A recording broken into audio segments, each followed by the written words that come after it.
ശുചിമുറി മാലിന്യം കയറ്റിവന്ന ചാവക്കാട് നഗരസഭയുടെ വാഹനം ഗുരുവായൂർ നഗരസഭ പിടിച്ചെടുത്തെന്ന വാർത്ത ശുദ്ധ അസംബന്ധമാണെന്ന് ഗുരുവായൂർ നഗരസഭ ചെയർമാൻ എം കൃഷ്ണദാസ് കൗൺസിൽ യോഗത്തിൽ പറഞ്ഞു.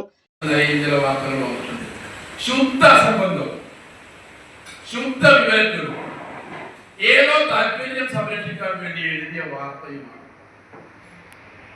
ചാവക്കാട് നഗരസഭ നിയമാനുസൃതം മാലിന്യ സംസ്കരണവുമായി ബന്ധപ്പെട്ട് സെപ്റ്റേജ് ട്രീറ്റ്മെന്റ് നടത്തുന്നതിന് വേണ്ടി ഒരു വാഹനം മേടിച്ചിരുന്നു.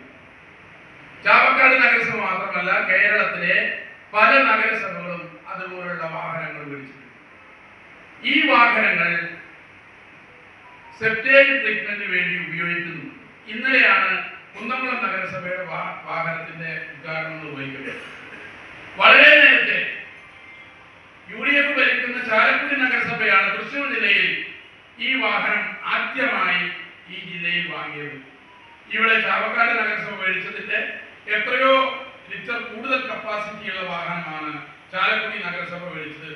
ചാലക്കുടി നഗരസഭ ചെയർപേഴ്സൺ അതിന്റെ ജനങ്ങൾക്ക് സമർപ്പിക്കുന്നതിന്റെ ഉദ്ഘാടനത്തിൽ എന്നെയും നിയമാനുസൃതമായ രീതിയിലാണ് ചാവക്കാട് നഗരസഭ മാലിന്യ സംസ്കരണം നടപ്പിലാക്കിയതെന്നും ചെയർമാൻ പറഞ്ഞു.